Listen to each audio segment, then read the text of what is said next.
sagen, wir fangen an. Herzlich willkommen zur ersten Sitzung des Pergamon Parley in Pergamon Parley. Was entstanden ist aus einer Vortragsreihe, die es letztes Sommersemester noch in unserem alten Institutsgebäude in der Sophiestraße gab, wo ich bei Wolfgang Ernst im Forschungsteilsemester das Kolloquium übernommen habe und wir dann gemerkt haben, dass es sehr viel Spaß macht, Leute, die nicht unbedingt konkret nur Medienwissenschaftler sind, sondern aus Bereichen kommen, die uns aber trotzdem als Disziplinen interessieren, sei das eben Architektur, aber auch Kunst, andere wissenschaftliche Felder oder auch Medizin kommen, einzuladen und so einfach ein bisschen Input zu bringen, den man sonst vielleicht hier nicht kriegen würde, sowohl was die Gäste als auch was das Publikum angeht. Der Name Parley, den verdanke ich jemanden, den ich nicht namentlich nenne, was eben ein sehr, finde ich, passendes Wortspiel ist, weil es aus dem Französischen abgeleitet, wie das ja auch in der kommt und eigentlich hauptsächlich sonst auf Schlachtfeldern oder unter Piraten stattfindet, also als eine Unterredung zwischen Feindesparteien. Heute Abend habe ich die Ehre, Peter Wilson zu begrüßen. Er besucht uns aus Münster, wo er ein Architekturbüro betreibt namens Wallace & Wilson mit Julia Wallace Wilson gemeinsam, die in Münster auch an der Fachhochschule für Architektur das Dekanat innehat. Peter Wilson wurde 1950 in Melbourne geboren, hat 1974 an der Architecutre Association in London abgeschlossen, war dort 1976 bis 88 Professor, 1994 bis 96 an der Kunsthochschule Weißensee. Von 2006 bis 2008 an der Accademia di Architectura Mendrisio in der Schweiz. 1980 eben wurde damals das Architekturbüro Wallace & Wilson gegründet, damals noch in London, 1989 dann übersiedelt nach Münster in Deutschland. Es gibt momentan mehr als 40 Gebäude von Wallace & Wilson, der Hauptteil davon in Deutschland, einige davon aber auch in England, in Japan, Niederlanden, Albanien und in Australien. Zum Thema des heutigen Vortrags, außer dem Titel Reading Architecture, werde ich nicht viel sagen, damit wir nicht allzu viel Zeit verlieren. Der Talk wird auf Englisch sein. Die Diskussion danach können wir zweisprachig machen. Peter Wilson spricht auf Deutsch, aber es ist natürlich immer einfach, wenn wir die Fragen auch auf Englisch stellen können. Ich freue mich sehr, dass Sie alle hier sind und viel Spaß.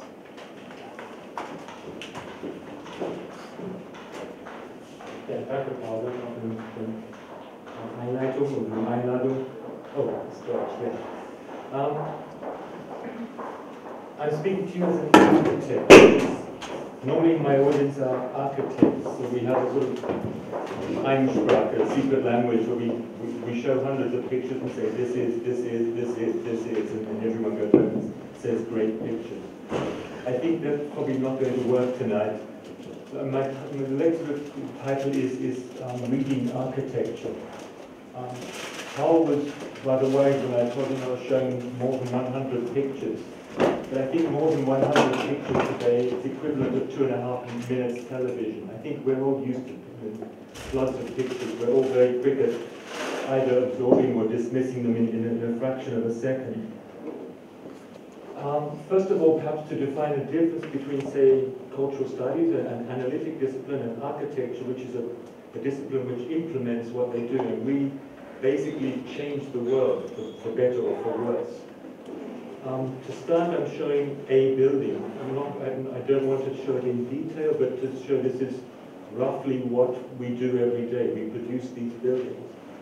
My talk is more about what one thinks about while doing the buildings. I think it takes, this building I'm showing is in Parley in the Netherlands, in the middle of a heritage city, one of the most delicate cities in Holland. It took 10 years to build. It's not 10 years thinking time, it's maybe about 2 days thinking time and 10 years building. That's about the ratio.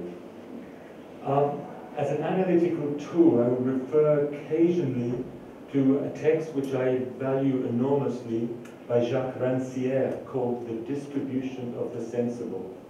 And Rancière offers for me as a non-intellectual a very, very useful tools for analyzing the processes we architects go through, or processes by which one culture is disseminated and absorbed. Rancière offers three categories. The first one is ways of making and doing. Very simple statement. What has one made? How has one made it? Architects make things in materials, and this is a building made of brick. If one asks the question a second time, it's actually a building which is supported by concrete. The brick which one sees is only a surface layer. So we're already jumping to Rancière's second category, which is forms of visibility. What one sees is a brick building. One thinks of a haptic object, but in fact it's a semiotic reading that one's getting, and not the brickness of the brick, as Heidegger would say. The third category from Rancière is ways of conceptualizing the first two categories, the making and doing and the forms of visibility, which means how things perhaps fit into a cultural construct, how one maybe analyzes them stylistically, in terms of their referencing as iconic signs, or in terms of their structure and their tectonics, in terms of space. One of our major paradigms for architects is space, whether it's inside a room like this one, or the urban space of the street. There's also, of course, the major paradigm for architects, which is function. Does the building function? What does it have as a function? This was, for the period, one says it's already a historic period, the period of modernism, which in architecture means functionalism. This was the predominant paradigm. The function determines how the building looks. I'll come back maybe to that later. So, maybe the sub-theme of my text is from the mono-theme of modernism, which is almost a totalitarian regime, it was in architecture, to a more heterogeneous and analytical world which we now occupy. This is maybe a few words about the building. That's probably not particularly well analyzed thoughts. This is a building in a historic context. One sees the context here, little houses, a very big building. In terms of function, enormously ambiguous. When we started, it was a casino. It was a cinema center on top and a casino underneath. After 4 years' work, the casino disappeared and became a sitting hall. As a pure function, one would say, are politicians and gamblers exchangeable? I think not. I think function is buildings have to function. The doors have to close. You have to keep it warm. But I think function alone is not enough to fill out the cultural requirements of a building like this. Luckily, when it became a sitting hall, it needed windows. Neither cinemas nor casinos need windows, and it would have been a very big bunker without. The city hall needs windows, and windows became our theme. We developed some very sophisticated windows which sometimes sit forward from the facade, sometimes exactly in the surface of the facade, and sometimes set back. This is a sort of negotiation of a very small space between the private interior and the public exterior. We were asked by one politician, and he said, don't forget the clock tower, which of course is very important in terms of a building being familiar from its moment of realization.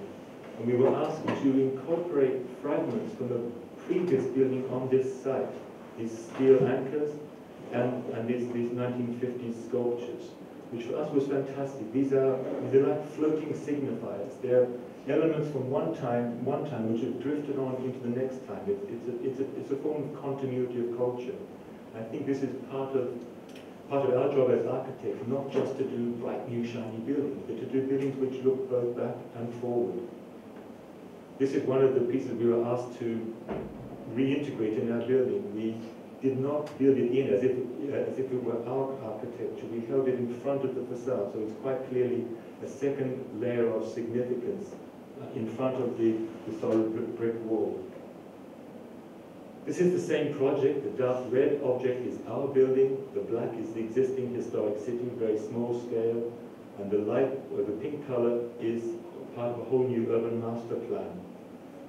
When we as architects work on an urban planning scale, we have this very, I think, great responsibility to knit back together valuable city fabric.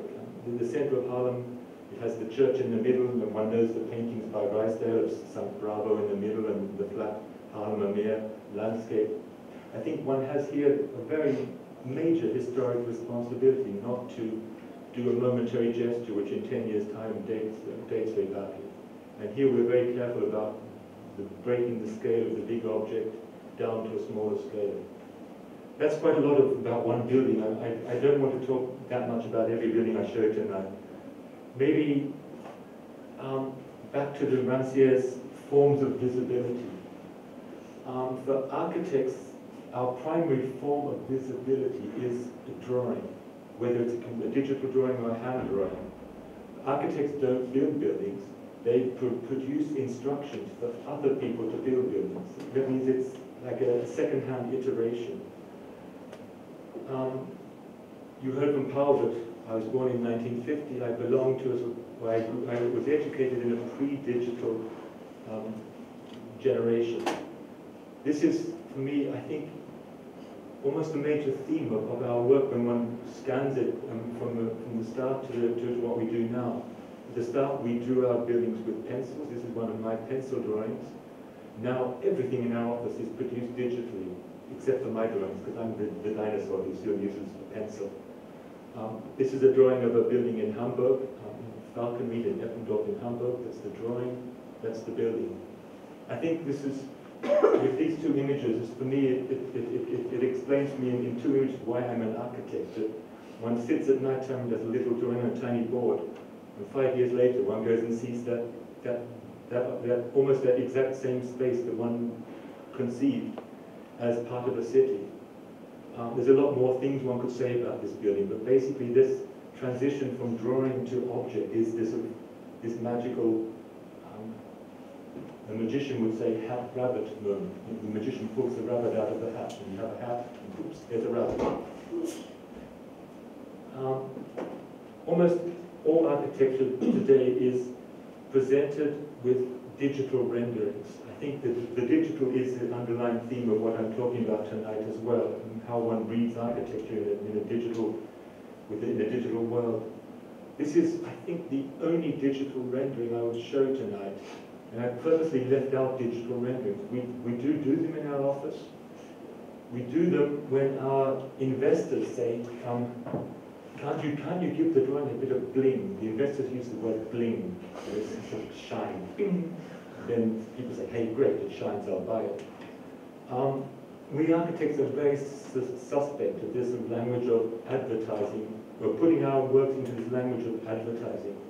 This is something which belongs to the graphic, but one cannot guarantee that it belongs to the final object. In my country of origin, bling is called eye candy, which I think is much more honest, eye candy. For Vitruvius, for the Romans, the concept has a long history. For the Romans it was called voluptas ocularum. Vitruvius was also very, very skeptical of the visual. But Vitruvius said the only thing you can trust is the written word. The drawings are variable. This attitude to drawing survived until the Renaissance, until Alberti. Alberti also said, don't trust drawings, trust texts. I think for cultural theorists is maybe a good hint. In the history of architecture, as soon as printing was invented, it flipped completely. Then the drawing became the predominant medium for architecture. The image for us is a sort of a research laboratory. Not all of our images describe buildings we are going to build. Sometimes one produces images like this, which has the title Google Earth Headquarters Italy. It's not absolutely clear what it is. Maybe it's a building. It's a statement about the fact that today topography has multiple existences. One can get a Google Earth picture on one's handy, or one can walk into a landscape. The fact that Google Earth is everywhere and nowhere, and here, the idea here is to actually take a satellite picture and make it a building. The possibility of these two realities perhaps coinciding. It's not a digital image, it's a technique I've invented myself, which I call paint shop. It's a further development of Photoshop, sort of hand-done Photoshop. This is also paint shop. This is another one of my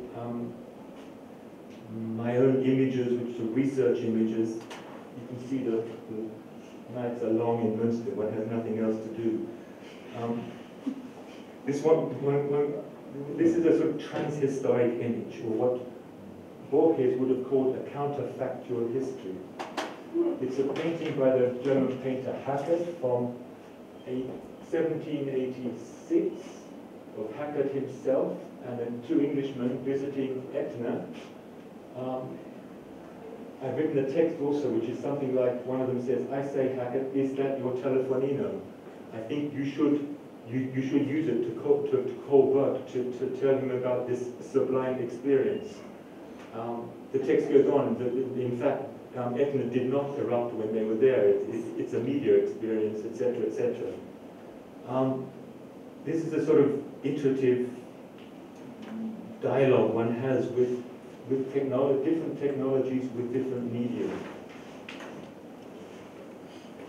I think that in terms of spatial coding, and we all exist every day in highly coded spaces. Most of our spaces are now not to do with fixity, with anchoring, they're more to do with movement. For example, the airport tarmac. This is an airport tarmac which has been recoded 3 or 4 times, one code on top of the other. This is, for me, a very important moment, the invisible trajectories of movement becoming visible in a diagram prescribing those movements. The transition is important, circle. I want to say a little bit about the different phase changes in a historic manner of reading architecture. Vitruvius wrote 10 books or 10 scrolls on architecture. The point of the 10 books was that they were a centering. They produced a loci, which is Rome. Rome as the center of the world. The books were also symmetrical. They're symmetrically constructed around book 5. The book itself is also it's a signifier which basically embodies the idea of Rome. In architecture, the idea of Rome is also embodied in the person of Caesar. The person of Caesar, and there are also suits of armor which Caesar wore with the map of Rome on him. This transfer from place, Rome, to book, to person, I think this symbolic overlay is extraordinary. It is something which we've, I think, completely we are completely unfamiliar with because we no longer live in a world which is monocentric. The books of Vitruvius or Vitruve have 3 principal categories for architecture or requirements: thermitas, utilitas, commoditas. Thermitas is it must stand up, the structure. Utilitas. Yes, this is wrong. Thermitas, utilitas and commoditas are the same. The third one is venustas. Utilitas means it must be usable, and venustas is beauty. It must also be beautiful. In modernism, this trilogy from Vitruvius was shortened so that thermitas plus utilitas function equals venustas. The things are only beautiful when they function well. This is a sort of short circuit in thinking, which is in fact, I think, was for modernism an incredible self-imposed handicap. I think we have now re-established venustas as a category of its own, I think, in the post-postmodern phase. This is another one of my little counterfactual histories. It's a painting which is 12 by 12 centimeters. Its title is "How Grand My Tour." it's obviously about the Grand Tour, the English or German people traveling to Italy in the 17th century. The idea that of the Renaissance, the idea that the rediscovery, the reactivation of the classical world as a reference model is of enormous cultural importance.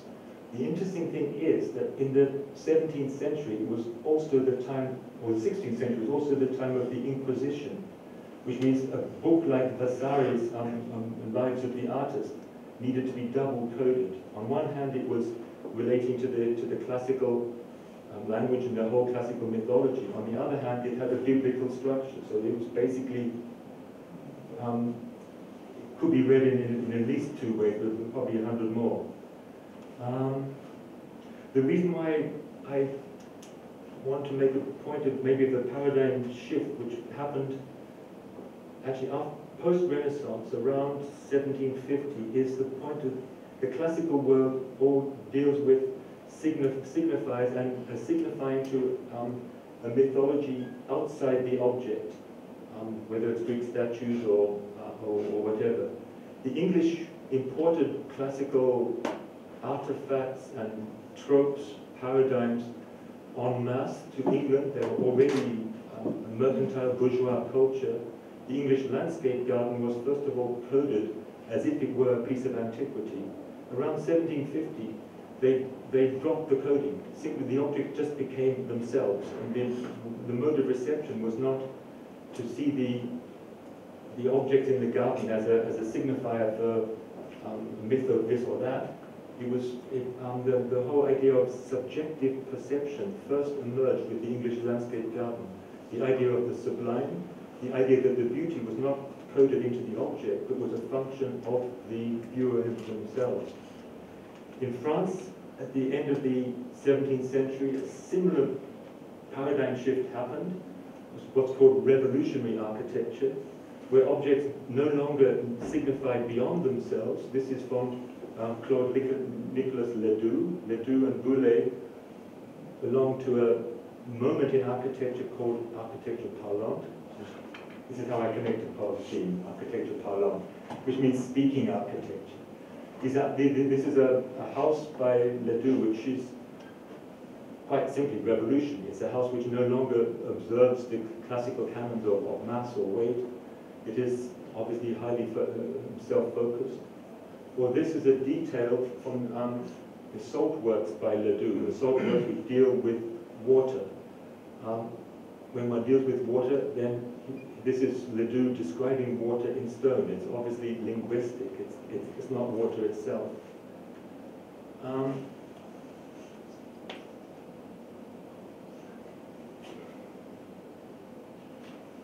have to take a breath in because maybe I'm saying too much too quickly.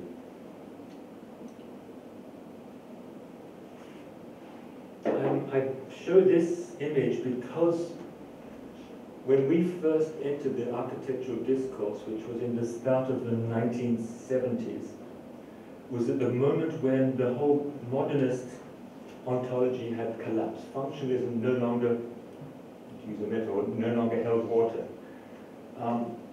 One had no longer believed that if you simply solved the function, you would get a good building. It was a time when everybody was looking in lots of different directions. We happened to be at the Architectural Association in London, which was one of the major think tanks at the time. I happened to be a teaching assistant of Rem Koolhaas, who was then a very young architect. We were all part of a sort of, I think, a very important discourse, which has now obviously been eclipsed by 30 years of further discourse. But at that time, in relation or being aware of the architecture parlante of Ledoux, one started, this was maybe my first piece of architecture. It's a drawing called The Waterhouse. Highly poetic, highly metaphoric. This drawing, I was, by chance, it hit the right nerve. It was published worldwide in the architectural press, or it wasn't, the architectural press at that time was fairly slow moving. Because I think it offered a way out of the dead end of functionalism. very much influenced by Bachelard, Gaston Bachelard, the French, the Poetics of Space.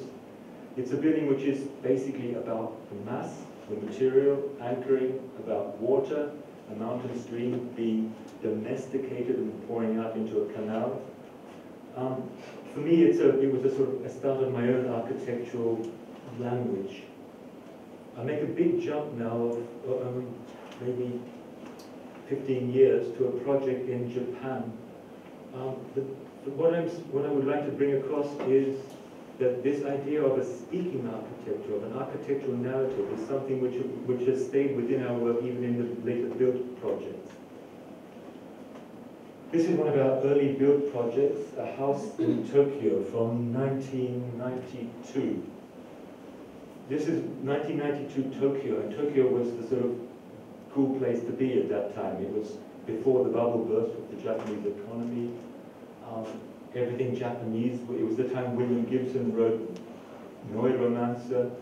The Japanese were, I think, the first to actually grasp the significance of the digital turn. The Japanese architect Toyo Ito had described Tokyo as the electronic city. I think the electronic city, what he means is the city of information. We found ourselves with this. We were teaching workshops with Ito. And we got this very small commission. It's a house 7.5 by 5.5 meters. It's even small by Tokyo standards. It's a house for a Japanese architecture critic, Akira Suzuki, who's also written very fine text about the sort of Japanese behavior codes to do with digitalization. There's a book published by the Architectural Association in London called Do Android Crows Fly Over an Electronic Tokyo?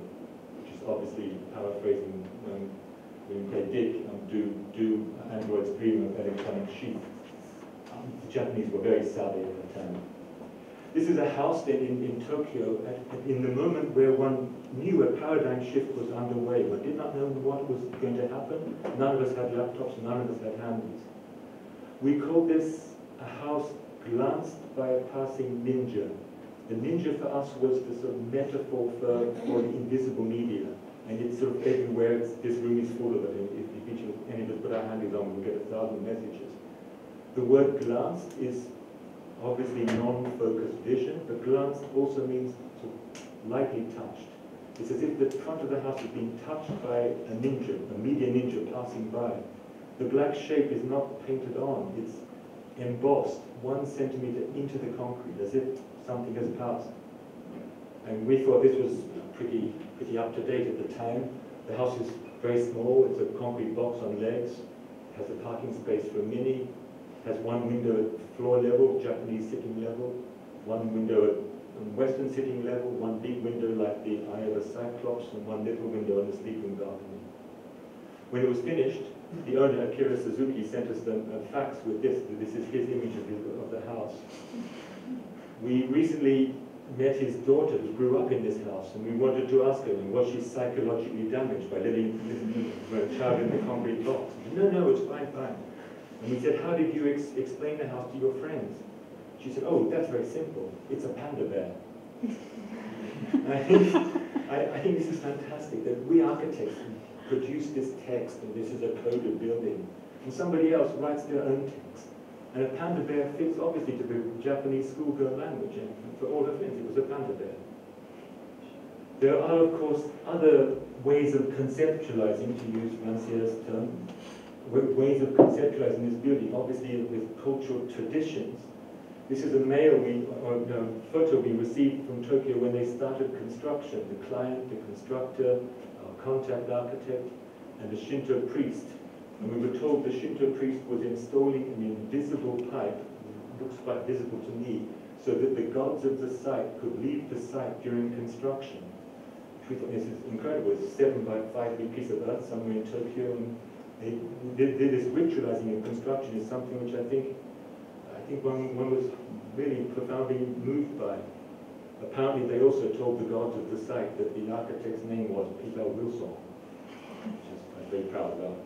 This is what the house looks like inside. The house is in fact a little tower. It's so small one lives on the staircase on 5 different levels. In summer, the family migrate to the basement. There are 2 bathrooms at ground level. One has to pass through them to get to the basement. Many social codes turned on their head. This is how it looked when we finished it. So architects always show their work in photographs. Perhaps that also, I forgot to say that at the start, the way or forms of visibility, the principal form of visibility from which we receive architecture is the photograph. Today we almost only secondarily go to the building to physically verify what we've already seen and absorbed and analyzed as photograph. This is one of our architectural photographs of the interior, small but comfortable.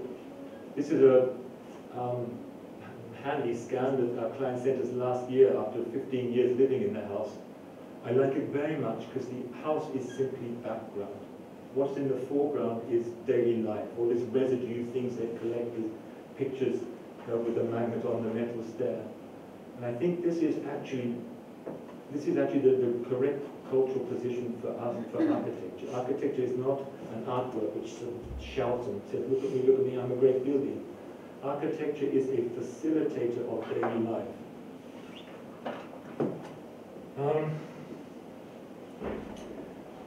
As we saw at the start, Boris and Wilson build quite a lot of big buildings. We're currently working on the National Library of Luxembourg. But we like very much these small buildings, which is little figurative, they're almost figures in themselves. This is a very small addition to an existing factory building. Company of Calderby, who produced the Mercedes of bathtub. This is to give them a representative entrance. It's a building which has a footprint which is only 70 centimeters deep. It sort of hangs on the end of the existing building. It's a building which also looks like it's looking, and it has a character, personality. When one goes inside, one finds an entrance lobby carved out of the existing building. The point of the lobby is the route that the user takes. It's sort of, from Le Corbusier, there's a wonderful term, promenade architecture. The idea that architecture unfolds sequentially. When one walks through a space, the space unfolds one phase, one step after another. Here the architecture promenade is reduced to a single spiral staircase. The materiality of the building is also questioned by the large light wall. On other walls with the wood materials, it's sort of a super haptic material. These sort of micro narratives, micro sequences are what interest us in architecture. The inside as much as the outside, or even more than the outside.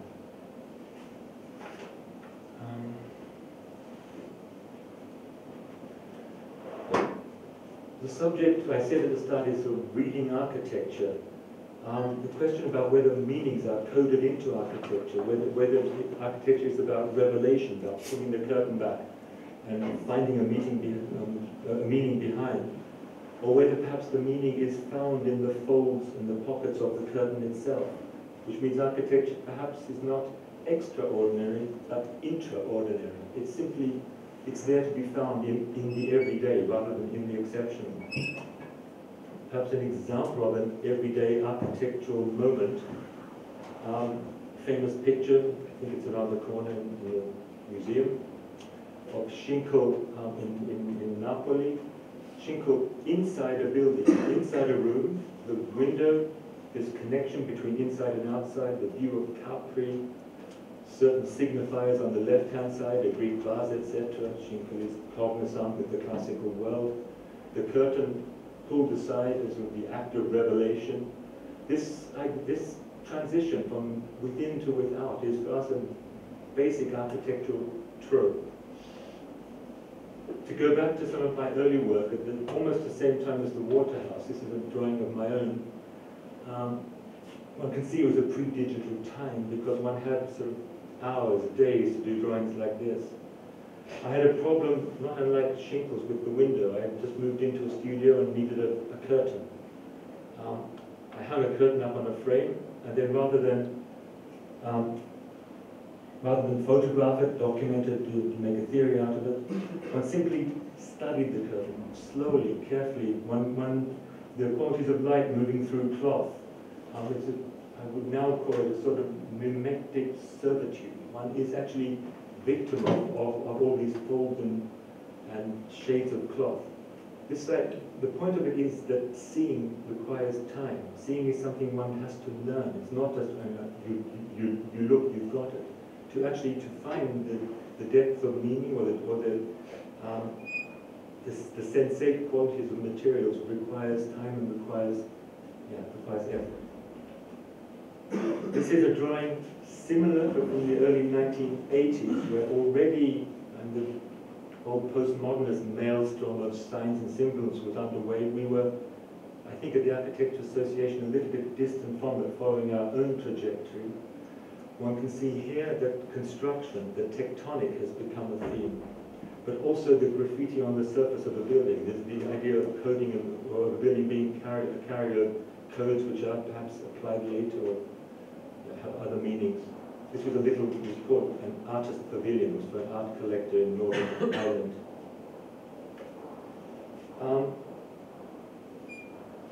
Perhaps to talk about different types of space.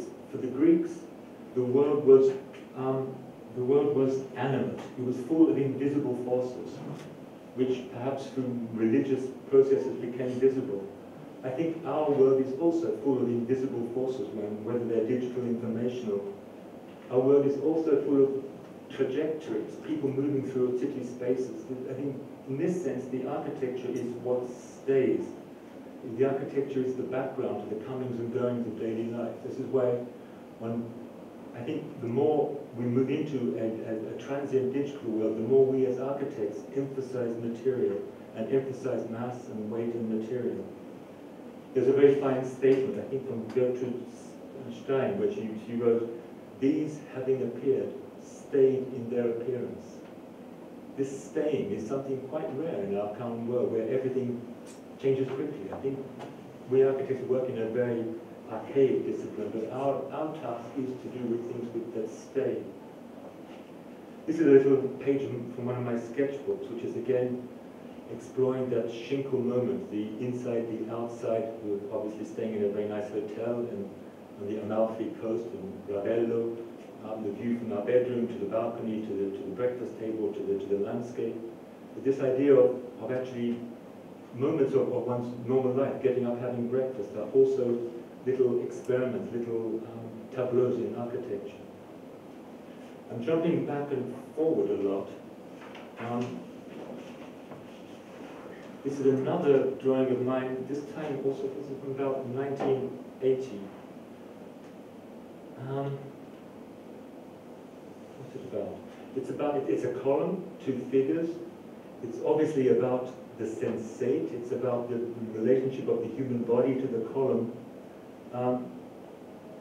This moment where mute material assumes a character and elasticity.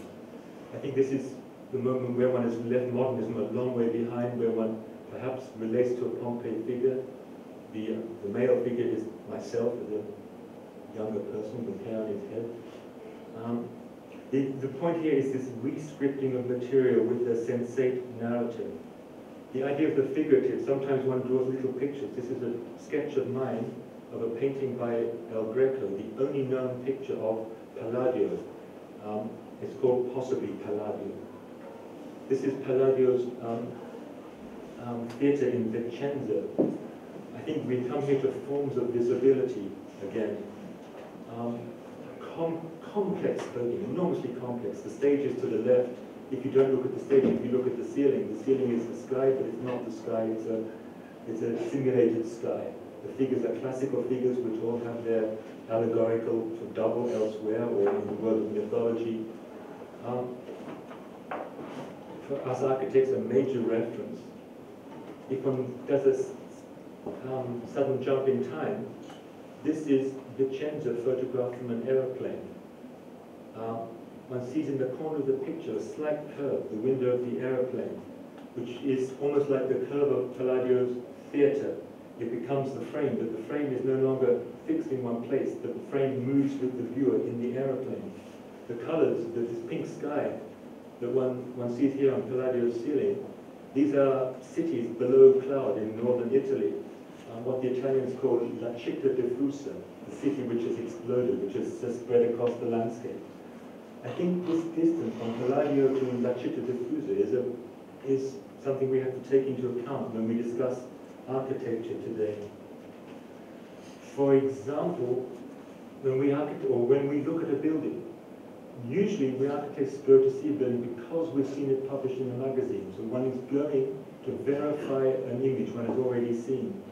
I've got 3 pictures here of myself and one of our assistants in the office. We found ourselves in Strasbourg. We had a meeting the next day. We went to see a building by Zaha Hadid. What did we do? What did we both do? We whipped out our cameras and we photographed it. And the verification is not, I was aware myself, that something's wrong here. One's not walking, one's not touching the material, one's not measuring the building with one's body. One's putting up this camera filter straight away. I think it's something we all do. It's because I think when we already have these images programmed into us from media, they have already achieved the status of myth. Roland Barthes says about myth, that myths do not require any further subjective interpretation. The myth is, one takes it or leaves it. And I think this is a problem for us as architects, that we receive most of our images today as mythologized buildings, or architects as mythologized persons. Zaha Hadid is Zaha Hadid.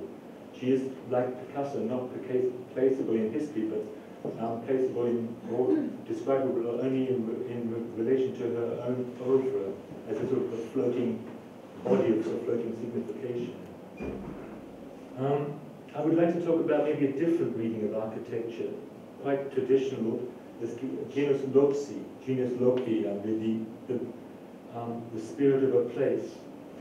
I've got 3 or 4 projects to show at the end here. I'm not going to look left and right as much as I have in the last few minutes. These are small projects again, some of our figurative or figure-like buildings. This is a small building called a bridge watcher's house. It's a technical building in the harbour of Rotterdam, where bridge watchers control 6 or 8 opening and closing bridges.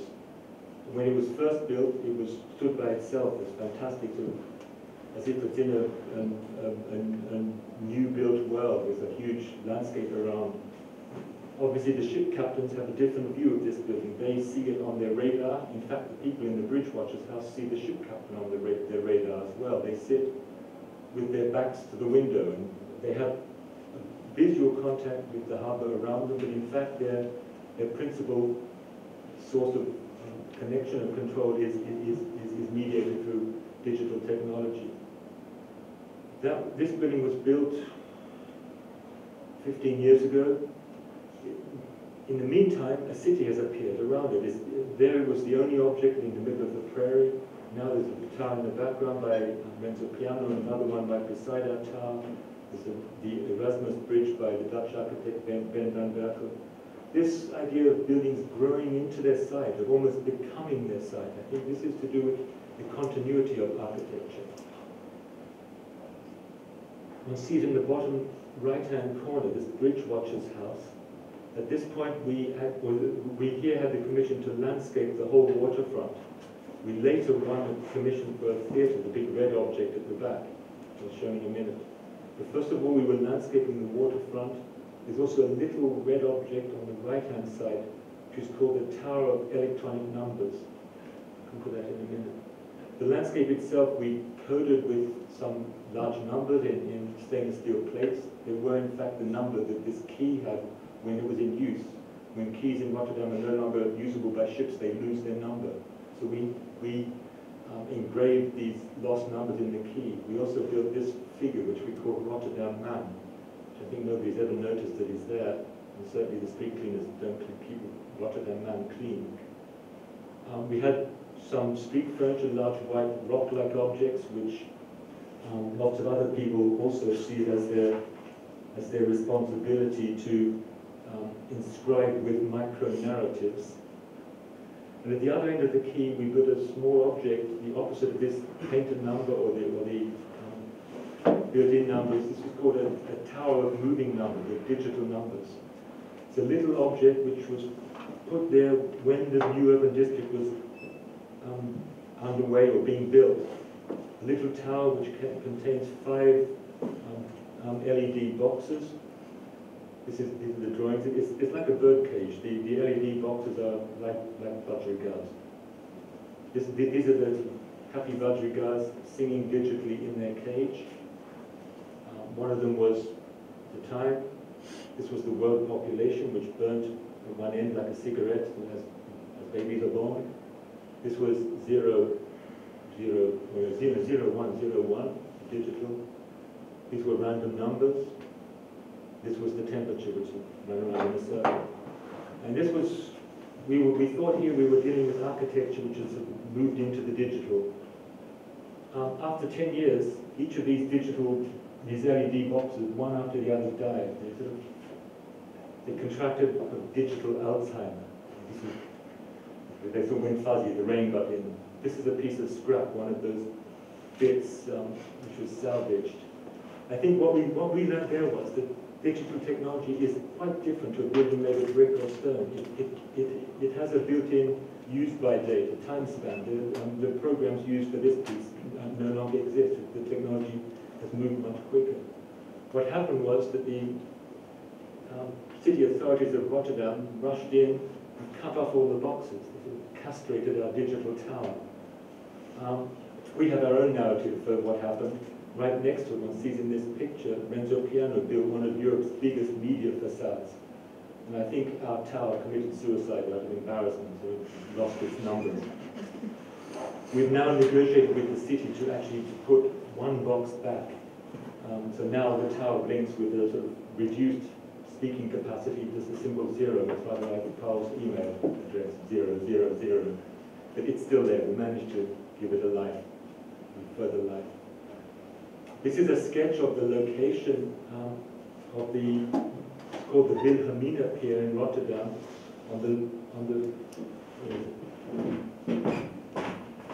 That's the key I've just described. That's the Tower of Numbers. This is a theatre we built. Now, in a minute, describe this landscape here. Rotterdam has been for us a sort of playground for the last 10 years, 15 years. This is a competition we won, the Luxor Theatre, where the text, the sort of subtitle became part of the building. Here we invented with graphic designers our own typeface, which is on the building, it's on the ticket, it's on all the posters of the building.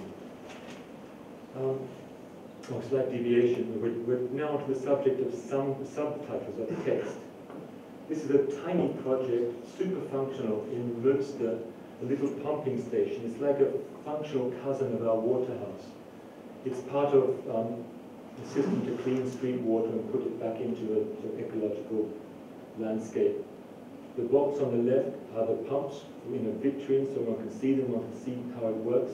On the right is a filter basin, which has a fence. The fence is made from a mesh, a gitter. If you look at the mesh obliquely, you can read H2O on it. If you look front on, the text disappears. We would like to think it's rather like an art installation, but it's about the readability or the non-readability of architecture. Back in Rotterdam, the big black object is the plan of the end of the pier. We were asked to do a landscape, or to landscape the end of the pier. The big black object is now called the Hotel New York. It used to be the Holland America Shipping Company. The Holland America line was the company which took immigrants to America, which meant that this exact pier was the last piece of Europe where millions of people stood before going to the New World.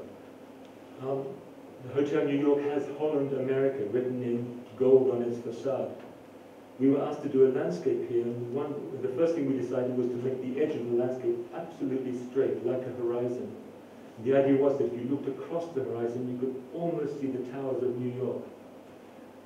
Then we decided to move the horizon a little bit back closer to Holland, so that this space from here to here we designated as American space. It's like prairie space, pragmatic, it's open for any program. And behind this line, which is the Holland-America border, is Dutch space. Dutch space is small and intimate little gardens. The idea was that Dutch people could ride their bicycles to America and back on the weekend. To make sure that everybody got our narrative, we invented 6-meter-high letters in stainless steel and set them in the landscape so you could actually sort of have a picnic on the edge of Holland. Or there's a playground with a seesaw, a vipper, which has one end in Holland, one end in America.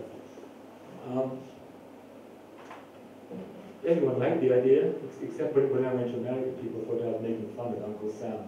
It's a project I can't show in America. This is the detailed view of the Holland-America border.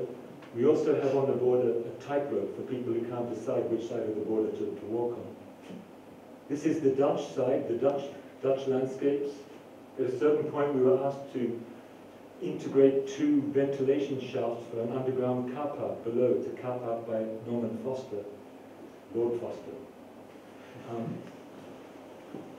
We did these ship-like funnels. The Foster office refused to put our funnels in their drawing.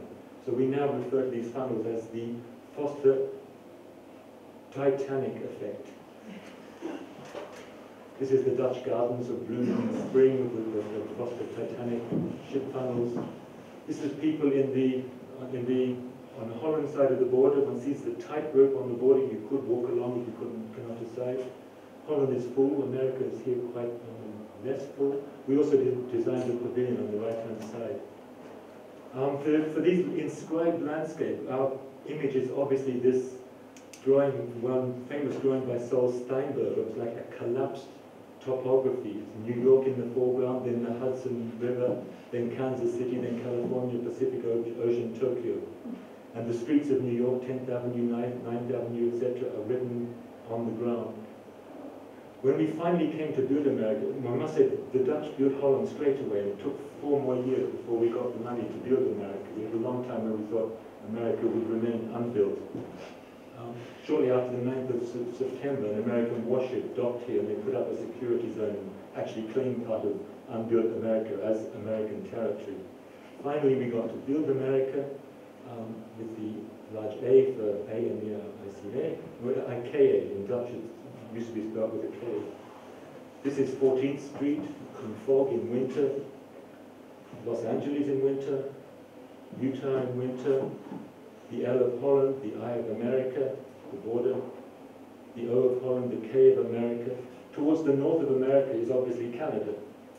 Luckily, the Canadian artist Jeff Wall was commissioned to do this large sculpture there called Left Luggage Lockers, same theme as our immigration theme. This is Canada in the north, next to the Jeff Wall sculpture. The O of Holland, the K of America, Tower by Norman Foster, the R of Holland, the L of America, and there you see the Hotel New York in the background with the Holland America, written in gold on the side. And these are happy Dutch people in the Dutch landscape on a summer's evening. It's now a very popular place to go whenever the weather's nice to hang out and drink a coffee. I'm getting near the end. The idea of landscape, or the idea of scenarios, whether visual or verbal, as spaces of possibility. I'm coming back here to one of my activities in this production of counterfactual histories. This one is called A Pantheistic Echo of Picasso's late work was one inevitable consequence of global warming. And this one is called Now Goes Gursky.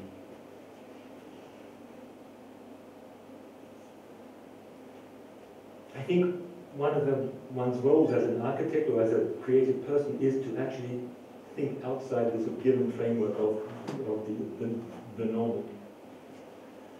Sometimes one finds oneself working within the given frame on actual commissions. This is a project we're currently working on, a master plan. It's called Adidas City. It's in Bayern, Bavaria. It's Adidas global headquarters. We are working on a master plan for various Adidas associated functions. At a certain point, we suggested, why not have some water? And the Adidas people said, yes, but if we have water, it has to be 500 meters long for boat races. So we suddenly have a 500-meter long lake. And then our landscape architect said, this is very good. a lake surface only costs 80% of a grass surface. So it's actually economical. So one jumps from this somewhat fanciful suggestion to a practical justification. I think this sort of idea of the empirical underlying the sort of narrative is also very important for our discipline of architecture. The last two projects come back to the theme of water. First, in terms of interiority, interior space. This is a project again for Caldevai, the Mercedes of bathtubs. Caldevai asked us to make a customer service center. This Caldevai is a 4-generation family. This is actually the site of the original Caldevai family house, which we demolished to make this building. But you still have to walk through the plan of the house to get into the building. Once he's on the ground, the plans, one walks actually through the bedroom of Caldevai Senior, the childhood bedroom. The large urns are what used to be used for enamel. No longer, so it's a little bit, the narrative is the history of the company. The point of the building is not about the metal and the production of a bathtub. It's about the Sinnlichkeit, about the sensuality. So the building actually shields. It has no views to the outside. It's made from wood on the inside. When one gets to the wardrobe, the garderobe, one finds a screen which again tells the story of the demolished house, the history of the Caldevais, corner of the garderobe. When we go to the upper floor, there's a salon where the bathtubs are displayed like Saarlouis art objects. But what's exceptional with this building is that when you buy a Caldevai Whirlpool bath, it's like buying a car. It's a major investment. You want to do a test drive your car. And by Caldevai, you can all make appointments to do this. You can go and test your Whirlpool bath. This is a changing room. You can march through and you get a white dressing gown. And there are 5 different types of Whirlpool bath which you can plunge into and see whether you're comfortable in this Whirlpool bath or in that one or in that one. By the way, there was a very interesting sociological discovery made here. It was discovered that German visitors, when they test baths, everybody needs fresh water. But the Belgians, when they go there, they're happy to jump into somebody else's bathroom. I think you would need a sociologist to interpret this further. This is our office visiting the showroom. And if you go right through the showroom, one goes out then on from the world of display to the world of production. There's one corridor which looks down into this sort of hellish world where the enamel, the emile, is being cooked in ovens. This idea of actually linking together fire and water, the production and the consumption is part of the narrative of our building. Very last project. This is another highly commercial project. It's about promenade, and one climbs, it's a light industrial building, one climbs a narrow stair between teak walls. On the right of the upper floor on a balcony, one's taken through a very small opening. One sees the light at the end, and bingo, a big pool, water landscape, meeting table for the office. This is the space between the offices, the glass windows and the pool, with the large sun louvers and sun blinds which come down to make a space which is neither inside nor outside, a space which is also temporary. When the sun's not there, the sun blinds on the left go up, and there's sun blinds down, sun blinds up, like that, down, up. One could also wander off into the landscape. This is blinds up, blinds down. I like this. One could also wander further off into the landscape. Well, first one could have a coffee on the terrace, or wander further off into the landscape, or even further into the landscape, until the landscape stops.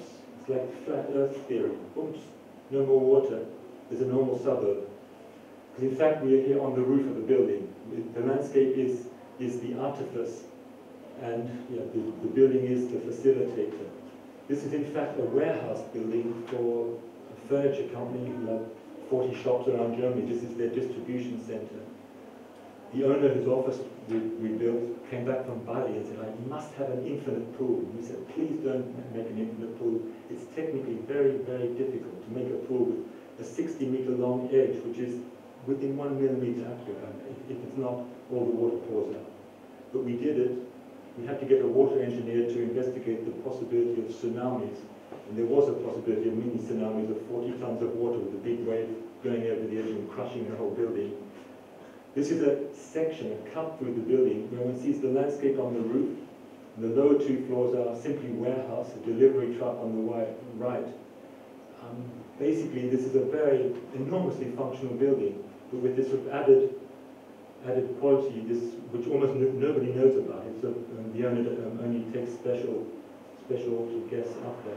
This is a plan of the warehouse with the office at the back, plan of the roof with the water. This is the special detail which can be leveled so that the water doesn't flow over the edge. And this is the primer we got to fill the roof. And this is the actual situation, this sort of hovering landscape in the normal, everyday suburb of Münster. I think this is what I mean by a folding together of the exceptional and the ordinary, the exceptional and the everyday, the physical and its technical or cultural referent. Yeah, that's the end. Thank you.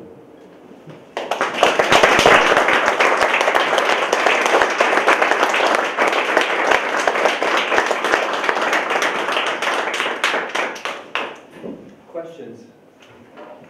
Fragen? Fragen auch.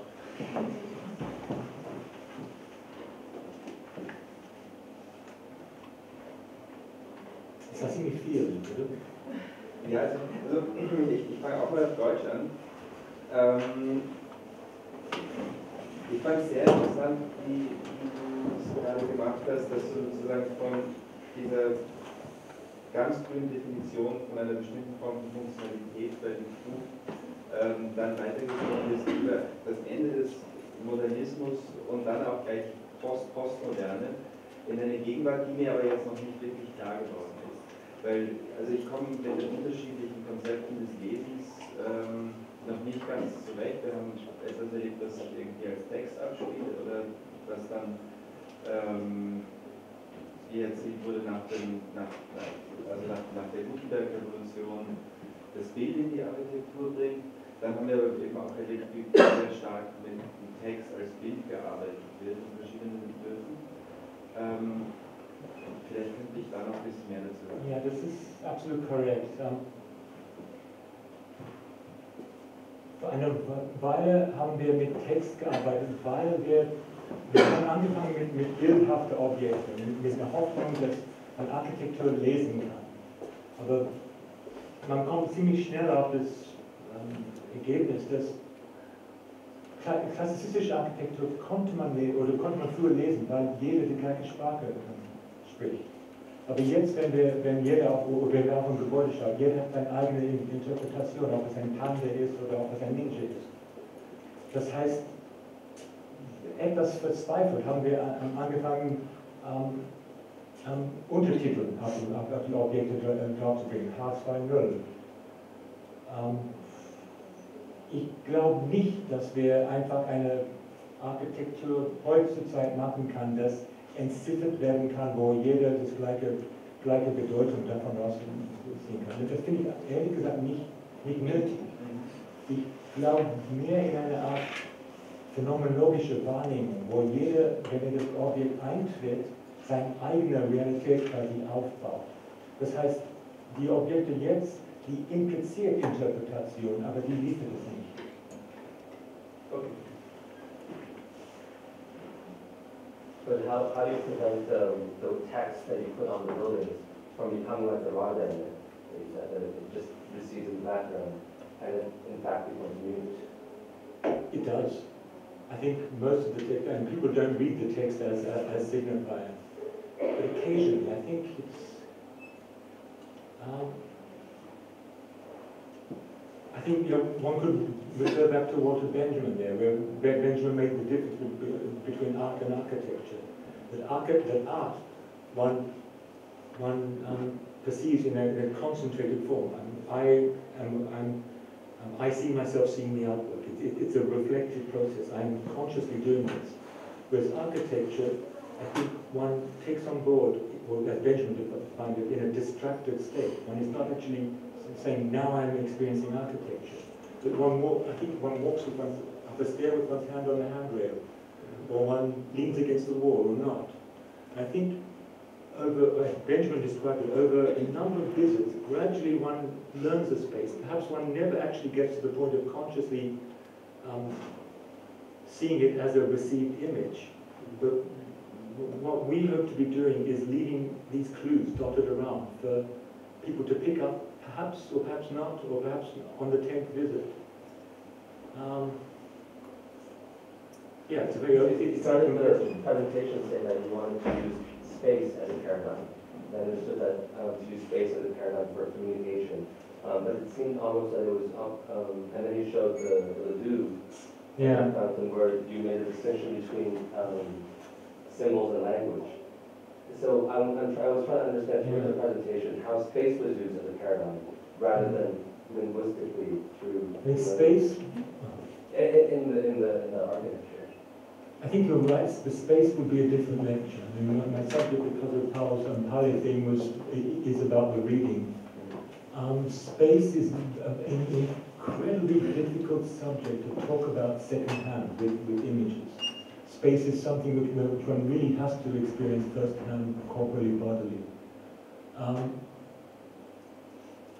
I know any number of texts which do diagrams and maps of routes, etc., trying to theorize space. And in my opinion, the diagrams just take you further and further away from the actual experience of space.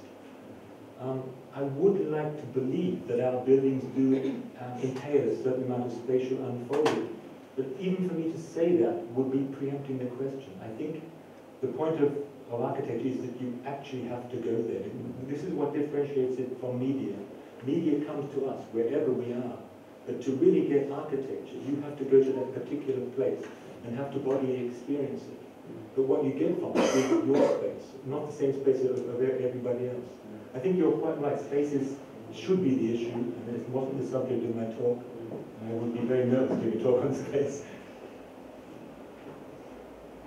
I would love to ask you a further question about, actually in reference to that picture over there with the Bali tsunami house, and reading architecture from different perspectives. You had this example of the house in Tokyo, which was meant to be a ninja passing by, but was read by the child as a panda bear. How did people in this seemingly small town, or whatever it is, perceive that house? What do they think about it? I mean, as far as they can see it, can they actually see any of it? Like they can't even see the plants or something. They can see a few of the plants, but nobody actually knows it's there, which is, I think it's it's a private space. It has a very curious status. It's like sort of elsewhere in the middle of suburbia. Whenever anybody goes there, and we always make a point of not telling people where they're going. And they walk in, they walk up the stairs, and where am I? And this is like you've landed on a different planet. I think that's a little bit the point, to actually do this sort of phase change inside a normal, very functional, sort of everyday space. So the suburban people living around it have no access to it and have no idea about it, I suppose. No, the guy who owns the company, there's only 3 offices on the top floor. It's like this sort of, what one calls the carpet level, the director. And he spends sort of 18 hours a day there, and it's his life. And he's sort of a workaholic, no family, and so this is, he's basically created his Bali in Münster. Yeah. Do you always feel comfortable with that? I mean, it's amazing. I'm super impressed and I really like it, but it gives me kind of shivers to think about that privately owned space within that sort of, well, trostlose suburban landscape. So it's a bit sad that only he owns it and has it, whereas the others don't even know about it. Not to talk about gaining access to it. It's like a secret language that one person there and his fellow office workers and the people he invites are speaking, but yeah, actually nobody else participates in it. It's like a special kind of Esperanto or a Would special it kind of be better if Pergamon. people could go up there and grill up there? Oh, we don't know, but There's a huge park right next door. The people there don't mind missing it because there's a huge park next door. But I think you hit a point, which is actually a very valid point. Just we as architects are, in the worst sense, or maybe in the most extreme sense, we are whores. We work with the people who pay us.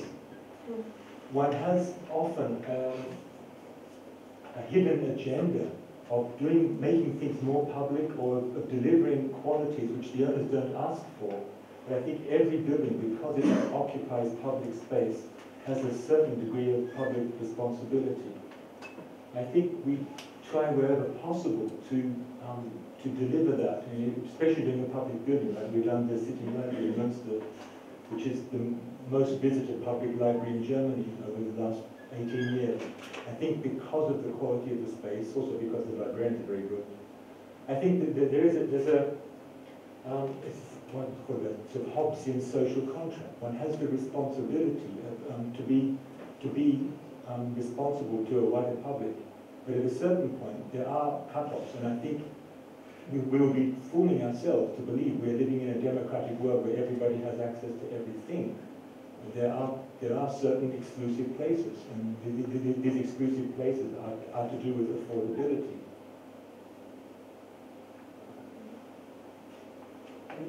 On that same subject, Peter, it seems like a lot of your narratives indeed have very little to do with not only the public, but also the client or any experience. I mean, as Carson sort of touched on it, which I don't have a problem with. I guess, are you conscious of the fact that a lot of these narratives are for yourself, more than the client or anyone else? And do you seek them out also for your own story? And like these kind of funny paintings that we all like. And they are subtexts, that's for sure. And there are projects I didn't show in detail, like the Luxor Theatre in Rotterdam. The interior space is there, and this is a theatre where every night there's 1,500 visitors. It's been called the best party space in the Netherlands. I think we are conscious that when we do a public building, that one has to provide an atmosphere. My subject tonight was not this atmosphere, it was maybe these sort of secondary codings. I think everybody who goes to the Luxor Theatre gets the public space, and probably 5% get the codings, and that's also okay. I think when we do the landscapes, like the Hotel New York, this is a public space which is there for, and it's very popular. People go there and have a meeting and have a drink and watch the sunset over America.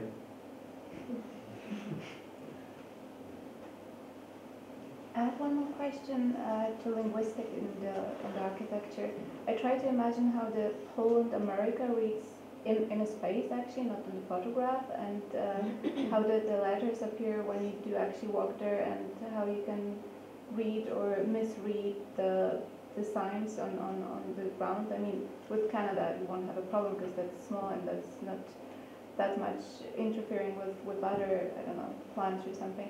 But it kind of reminds me on Emmett Williams, his light poem, and I was wondering whether Emmett Williams or I don't know, concrete poetry in general was your inspiration. Emmett Williams, I actually don't know. Sorry, but I think people don't, and obviously don't get it, or they get fragments of it. And we've got some pictures of two girls having a picnic on the Earl of Holland, and they sat there because the grass was probably down. And I think this. That these things are sort of double or triple coded is also part of it. You don't have to get all of the meaning all of the time. Also Emmett Williams war ein sehr interessanter amerikanischer Poet und fluxusnaher Künstler, der sehr, sehr lange in Berlin gelebt hat und der die Something Express gegründet hat, die sehr wichtig war, dass Gertrude Stein wieder publiziert wurde. Also jemand, der mit Buchstaben und Text zu tun hatte. Ich habe eine Frage, ich habe erst kürzlich gelesen, dass Turner Professor für Perspektive an der Royal Academy war. Und das ist jetzt eine mittelbare Assoziation zu meiner Frage, was ist geschehen mit dem Begriff und dem Vollzug von Geometrie in der Architektur? Also, ich denke, das euklidische Geometrie, das ist, für mich ist das eine Basis für unser was ihr tut. Aber es gibt jetzt eine völlig neue Art von Geometrie, eine Art parametrisches Geometrie, das nur mit iterativer Rechnung in den Computer machbar ist, wo quasi Festformen ausdehnbar sind. Das ist eine Art topografisches Geometrie, wo die Formen sind nicht fest, die sind nur von Typus erkennbar, aber in alle Richtungen ausdehnbar. Das heißt, es ist eine Integration bzw. eine geschuldete digitalen Revolution. Es ist etwas, das jetzt nur berechenbar ist mit digitalen Mitteln. Das Problem ist, dass wir konnten es jetzt unglaublich Formen mit digitalen Mitteln produzieren. Aber die Bauarbeiter kommen meistens aus Rumänien. Die sind auf das ist ein anderes Niveau von Technologie. Man konnte natürlich absolut Hightech gehen und von einem Computerbild zum Steinmetz gehen. Und Steinmetz hat im Computer jedes Steinstück wie ein Puzzle individuell ausschneidet und man baut die zusammen. Es ist machbar und oft gemacht und absolut fantastisch. Aber das ist nicht Alltag. Das ist enorm kompliziert und enorm teuer. Ich finde, dieser Sprung von was man denken kann, was man zeichnen kann, was man simulieren kann und was man tatsächlich im Material umsetzen kann, das ist quasi die Grenze, wo als Architekt man versucht, das weiter zu pushen. Aber ehrlich gesagt, von meiner Seite, ich bin absolut zufrieden mit dem Siegel. Es ist für mich als Baustein voll in Ordnung. Ich muss nicht ein Raumschiff-ähnliches Gebäude bauen. Maybe coming back to the subject of multiple coatings and therefore multiple readabilities of the building, I was wondering, because maybe I didn't really understand it, but how do you then read something like this over-signified Architecutre Parley, which doesn't require reading because, like you said, the myth doesn't need any interpretation, it's already there.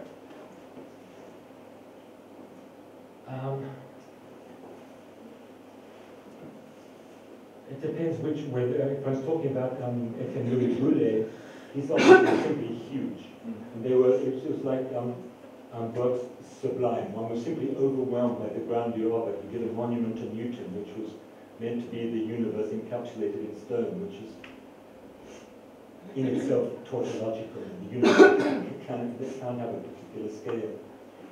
Ledoux worked on a different level where each object was like a signifier referring to itself. And one of his buildings was a brothel in the shape of a phallus, a water house where the water was like his picture of the. That's what I meant, but there's nothing to read there. That's why I was asking, how do you deal with the self-referentiality of architecture in that particular case?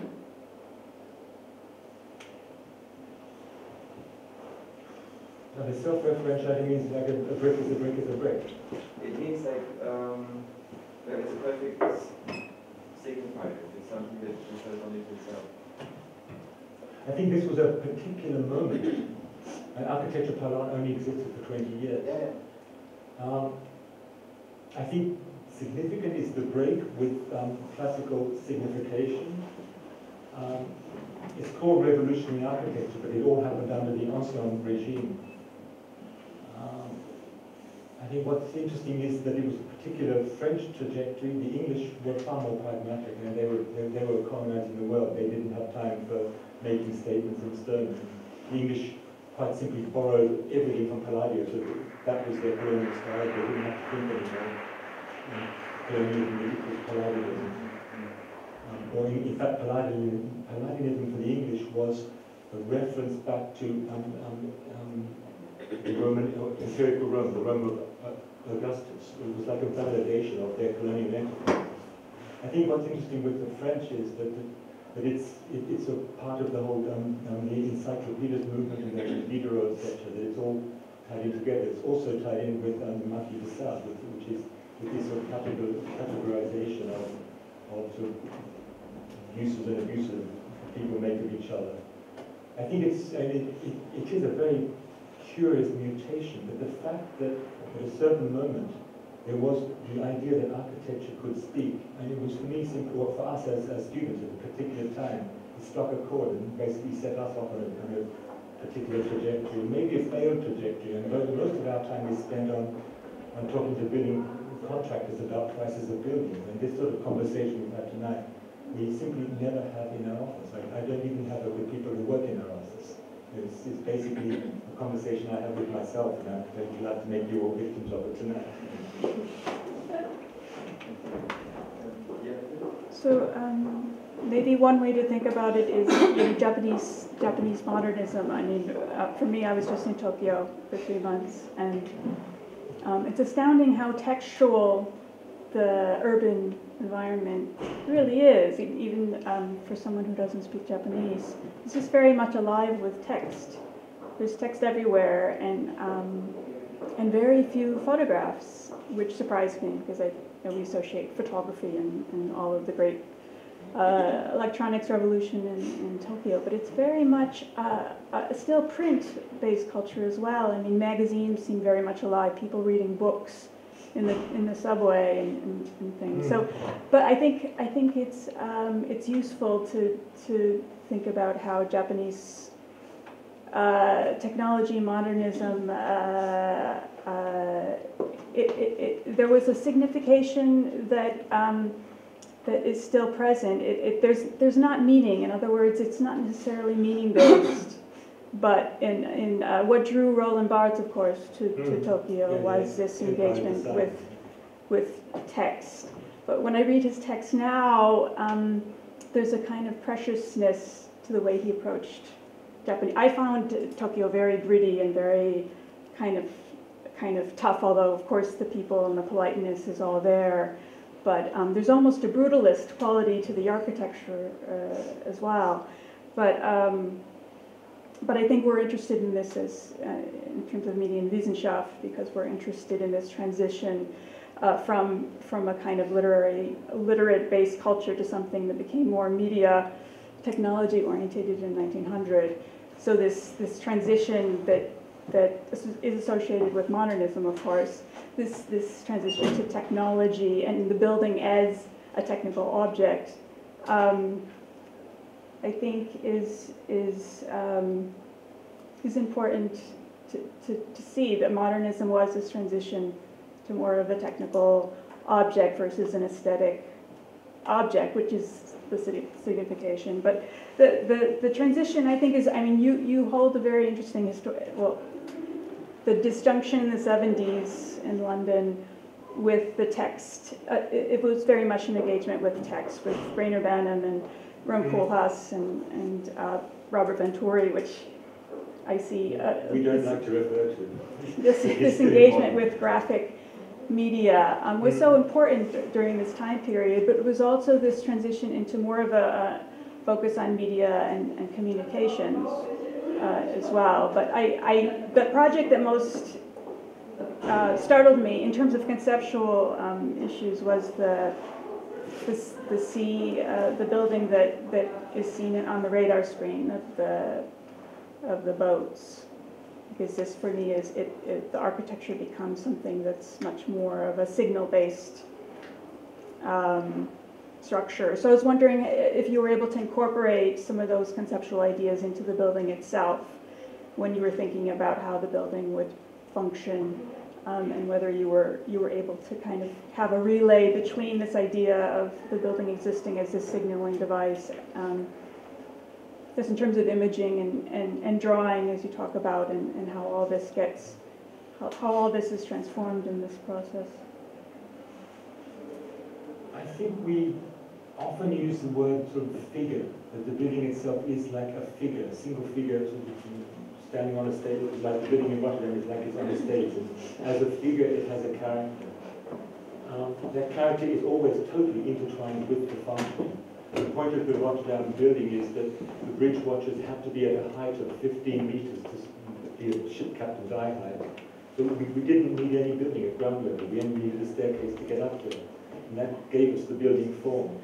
So basically, by being absolutely straightforward and following the program, get them up there, then give them their server space, plus one level for their computers. And that's a straight function, and whether the box on top sits to one side or symmetrical, it wouldn't matter. We wanted to give the building a direction. In fact, I only showed slides of one side, with the black side. It has one black side, one white side, and one yellow side. So it's almost like three different buildings. If you go back to the image of the building with the black side, I almost thought, because with this narrative that you just gave of text and image and building, I almost thought you showed us that picture because the building spells out the letter E. Yeah, but for the back, this one, with the reflection and the little split lines. And I thought you were showing us because there's an Erasmus bridge in the background. So there's like E, Erasmus, and then so you come in, and it kind of, linguistically dictates where you're going. You're much more astute at reading images than me. I've never seen that. You can be sure it'll be part of my lecture in the future. I like it, but I think this is for somebody who is schooled in reading images. You read that further than me, for example. What I see here is a building where the building folds down and becomes the landscape, the key. The landscape is in fact not landscape, it's like a table standing in the water. So for me, that the physicality of the building is maybe where my perception stops. I really have, for 15 years, never taken the reflection into account. Thank you for that revelation. Do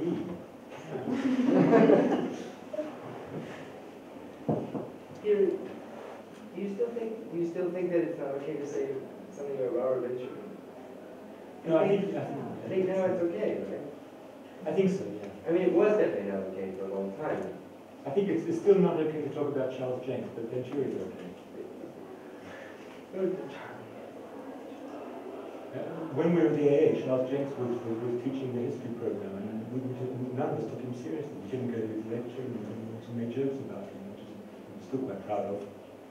What do you think makes Venturi okay now? Why? I think Venturi is a very serious scholar. I think Venturi's work is based on a very profound analysis of architectural history. Robert Venturi is an American who, what did he like? Learning from Las Vegas. Robert Venturi was a student of Louis Kahn. Louis Kahn was one of the modernists who already was looking at classical typologies. Venturi is an expert in Baroque facades in Rome, etc. His interpretation, his early buildings were modernist, but they already had text on the facade. Fire stations with the number of the fire station, etc. When it became fashionable under postmodernism to make explicit reference to classical architecture, Venturi, which I think is a very interesting statement, often did classical columns but cut in silhouette and two-dimensional on the buildings, which now we sort of look at. For a long time people say, that's Mickey Mouse, it's simply applied. But I think Venturi's explanation is a consequent explanation. I think Venturi has suffered from a lot of non-reflective architects who have adopted building or done buildings which look like Venturi buildings. But I think Venturi building is, well, there are some which are still problematic, but there are others which are, I think, quite profound and open whole new avenues in architecture. Didn't he really open that story for you? I mean, he wrote that book when you were 18, right? Yeah. So, I mean, you wrote that book, and then you started school. And it must. One knew about it, but it wasn't a major influence. And we were interested in what was known in Italy as Architecutre radicale, super studio, etc., which was, I think, a sort of political interpretation post-68, or actually pre-68 as well, of architecture, where architecture almost turned back on itself and started to undermine its own roots. Architectural radicale is very similar to architectural Parley in ways. exploration of architecture beyond the physical possibilities of architecture. Architecture as image or super studio with their continuous monument, or Andrea Branzi with his continuous interiority. And these were for us as students the important paradigms, and we were actually going with you and talking with those people. And America was, and in London we didn't look towards America. We still don't. Okay, ich glaube, wir sind langsam am Ende der Zeit angelangt. Bevor ich mich bei Ihnen allen und vor allem mit der Wissen bedanke, noch kurz ein Hinweis, das nächste Mal Pergamon Parley findet statt am 8. Mai. Da wird Dr. Harun Baldakci von der Charité bzw. vom Helmholtz-Zentrum für Kulturtechnik über Imaging-Kultur in der Medizintechnik sprechen. Und außerdem, wer jetzt noch Lust hat, den würde ich alle herzlich einladen, rüberzukommen ins Hauptgebäude, wo die kleine Galerie heute sehr passend zum Vortrag vielleicht die Ausstellung Languages of Revolution eröffnet. Das haben wir zwar schon vor einer Stunde getan, es gibt sicher noch was zu trinken. Und ja, einfach vielen Dank und großen Applaus.